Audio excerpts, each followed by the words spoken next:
فَإِنْ خِفْتُمْ تَعْدِلُوا فَوَاحِدًا، اگر تمہیں اندیشہ ہو، تمہیں خوف ہو کہ ان بیویوں کے سامنے انصاف نہ کر سکیں گے، ان بیویوں کے حقوق کو ادا نہ کر سکیں گے، تو فَوَاحِدًا، تو ایک ہی پر اکتفا کرو۔ حضرات محترم، اللہ تبارک و تعالی نے قرآن پاک میں فرما دیا کہ جن کو ایک نکاح سے دوسرا یا تیسرا چوتھا نکاح کرنا چاہتا ہے تو اس انسان کو اپنے اوپر اتنا بھروسہ ہونا چاہیے، اس کو اپنے اوپر اتنا اعتماد ہونا چاہیے کہ ہم دوسری تیسری چوتھی لائیں گے تو ان کو برابری ان دونوں کے سامنے کر سکتے ہیں یا نہیں۔ اگر کر سکتے ہیں تو 2 3 4 نکاح کر سکتے ہیں، اگر نہیں کر سکتے ہیں تو ایک ہی پر اکتفا کریں گے۔ حضرات محترم، ابتدائے آفرینش سے لے کر نسل انسانی کے تحفظ و بقا کا جو مہذب طریقہ رائج ہے اسے نکاح اور شادی کے نام سے جانا جاتا ہے۔ اس دنیا کے اندر بے شمار مذاہب ہے، ان گنت قومیں ہیں، ہر قوم اپنے مذہب کے اصول و ضوابط کے پابند ہے، ہر نیک نامی، ہر شخص اپنے نیک نامی اور سربلندی کے لیے فکر مند ہے۔ لیکن قربان جائیے،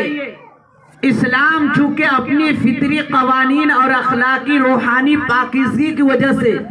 تمام مذاہب پہ فائق و برتر ہے، اسلام نے انسانوں کی آبرومندانہ زندگی گزارنے کے لیے، اسلام نے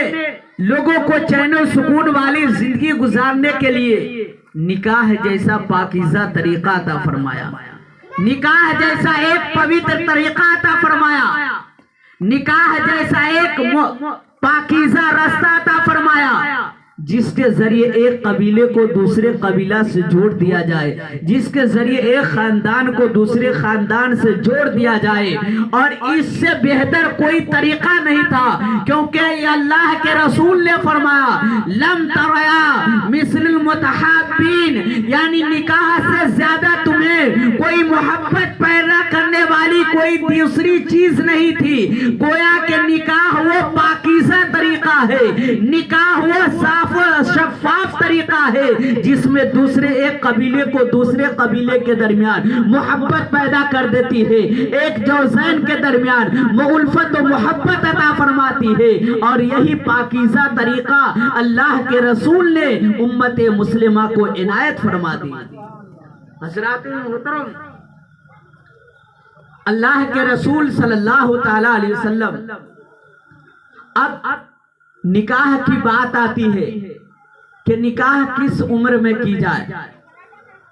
خواہ لڑکا ہو یا لڑکی، شادی کس عمر میں کی جائے، تو اسلامی اصول کے مطابق، اسلامی قانون کے مطابق شادی کی عمر کی کوئی قید نہیں ہے،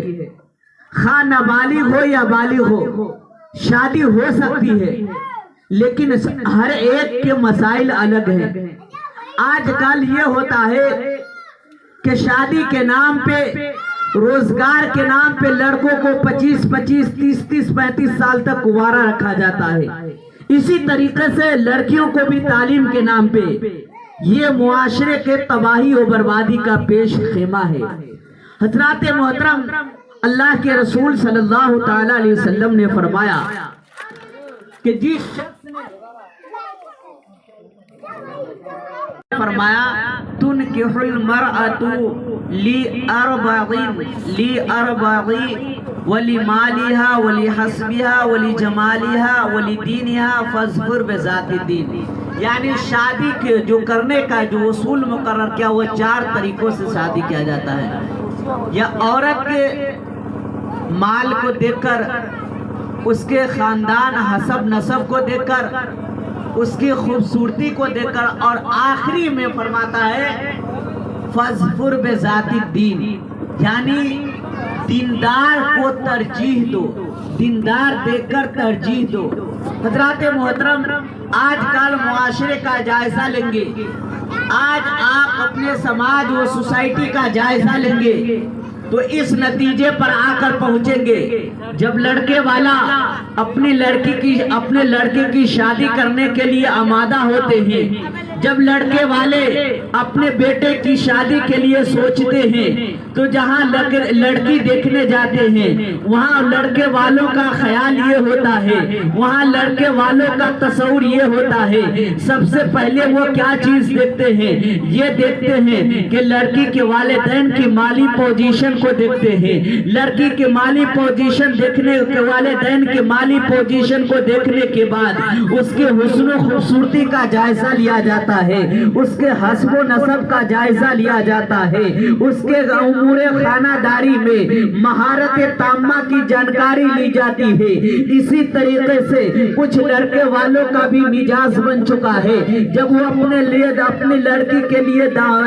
کے لیے شوہر کی جستجو کرنے جاتے ہیں، داماد تلاش کرنے جاتے ہیں، تو کیا دیکھتے ہیں کہ میرے ہونے والے داماد ایک فنکار ہنر مند ہے یا نہیں، میرے ہونے والے داماد بے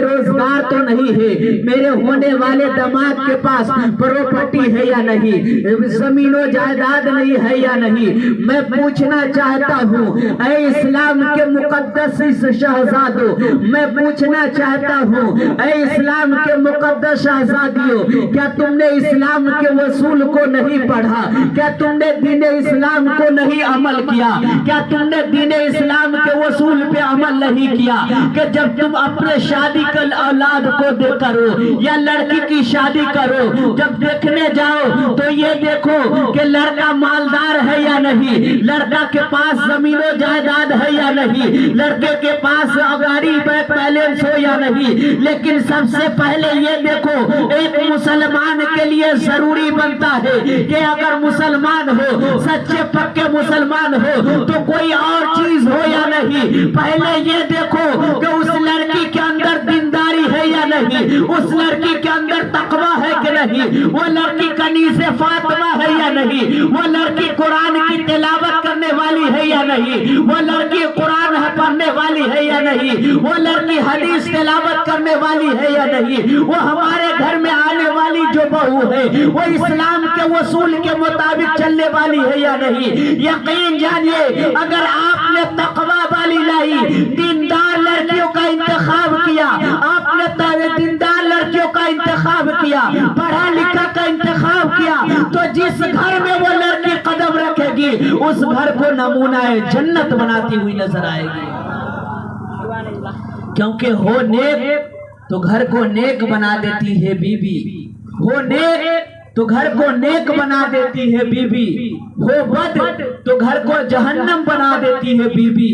اور کہتا ہے عاصی عورت کا ہے شاہکار، برے کو اچھا اور اچھا کو برا بنا دیتی ہے بی بی۔ اس لیے اپنے لیے اپنے گھر میں بہو تلاش کیجئے تو آپ سب سے پہلے اپنے بہو کے اندر دینداری دیکھیے، تقوی دیکھیے، پڑھی اسلامی اصول دی اسلامی تعلیمات ہے یا نہیں، اس لیے کہ جس کے اندر اسلامی تعلیمات ہو، جس لڑکی کے اندر دینداری ہو، تو وہ لڑکی جس گھر میں جاتی ہے اپنے شوہر کے حقوق کو ادا کرتی ہے، اپنے ساس کو اپنی ماں سمجھتی ہے، اپنی نند کو اپنی بہن سمجھتی ہے، اپنے سسر کو اپنا باپ سمجھتی ہے۔ اور یقین جانیے کہ جس لڑکی کے اندر یہ خیال پیدا ہو گیا، یہ تصور پیدا ہو گیا کہ میں جس گھر میں بہو بن کر جاتی ہوں اپنے سسر کو اپنا باپ تصور کروں گا، اپنے ساس کو اپنے ماں مانوں گی، اپنے نند کو اپنی بہن تصور کر لیں گی، اگر یقین جانیے لڑکے کے اندر یہ خیال پیدا ہو گیا، یہ تصور پیدا ہو گیا، تو وہ لڑکی جس گھر میں جائے گی اس گھر کو امن و سکون کا گہوارہ بناتی ہوئی نظر آئے گی۔ لیکن اگر آپ نے جہیز کے چکر میں، صرف خوبصورتی کے چکر میں اچھی لڑکی کا انتخاب کر لیا، لیکن آپ کے لڑکی کے اندر بہو جس کو لائے اس کے اندر دین نام کی کوئی چیز نہیں، قرآن پڑھنے والی نہیں، حدیث کی تلاوت کرنے والی نہیں، تو یقین جانیے وہ بات بات پہ ہر ایک سے لڑنے کے لیے آمادہ ہو جاتی، اور جس گھر کو جنت کا نمونہ بنانا چاہیے اس گھر کو جنگ کا میدان بنا دیتی ہے. کبھی ساس سے لڑتی ہے, کبھی ننند سے لڑتی ہے, کبھی سسر سے لڑتی ہے, کبھی اپنے دیور سے لڑتی ہے, کیونکہ اس نے صرف اپنے آپ کو برکت ظاہر کرنے کے لیے ہر ایک سے جھگڑے کے لیے آمادہ ہو جاتی ہے. ارے قربان جائیے ان مقدس ہستیوں کے اوپر جنہوں نے اپنے ہونے والے داماد کے لیے زمین و جائیداد نہیں دیکھا, اپنے ہونے والے داماد کے لیے آپ پراپرٹی نہیں دیکھا, بلکہ دینداری دیکھ کر اپنے لڑکی کو بیاہ دیتے تھے, اپنے لڑکی کو شادی کر دیتے تھے. حضرت تابعی محدث مسیب ہیں, انہوں نے ان کی خدمت میں ایک ان کے پاس حسین و جمیل لڑکی تھی, ایک خوبصورت لڑکی تھی جس کی خوبصورتی کا چرچا محلے میں ہوا کرتے تھے, جس کی حسن و جمال کے خوبصورتی کا چرچا ہوا کرتے تھے. لیکن آپ کو بتاؤں صرف خوبصورت نہیں تھی بلکہ عابد و زاہد بھی تھی, تقوی و طہارت کا پابند بھی تھی. اس خاتون کے لیے وقت کے خلیفہ عبد الملک بن مروان اپنے بیٹے ولید کے لیے رشتہ بھیجتے ہیں, اپنے بیٹے کے لیے شادی کا پیغام بھیجتے ہیں. لیکن وہ مقدس شخص, وہ مقدس تابعی, اس نے بادشاہ کے بیٹے کے ساتھ رشتہ کو کینسل کر دیتے ہیں, کیونکہ اس بادشاہ کے بیٹے کے ساتھ رشتے کو ریجیکٹ کر دیتے ہیں, کیونکہ جانتے ہیں کہ میں دیندار ہوں, میری بیٹی دیندار ہے, اب میرے لیے داماد بھی ہونی چاہیے جس کے اندر دین ہو, تقوی ہو, طہارت ہو, اللہ کا ڈر ہو, خشیت الہی سے جس کا سینہ معمور ہو. چنانچہ ان کی خدمت میں ایک غریب شخص رہا کرتا تھا, ان کی خدمت میں ایک شخص جو غریب رہا کرتا تھا, چند دنوں سے ان کی بارگاہ میں غیر حاضری رہا کرتا تھا, چند دنوں سے ان کی بارگاہ میں حاضر نہیں ہوا کرتا تھا. چند دنوں کے بعد کہاں تھے, اتنے دن سے غیر حاضری کیوں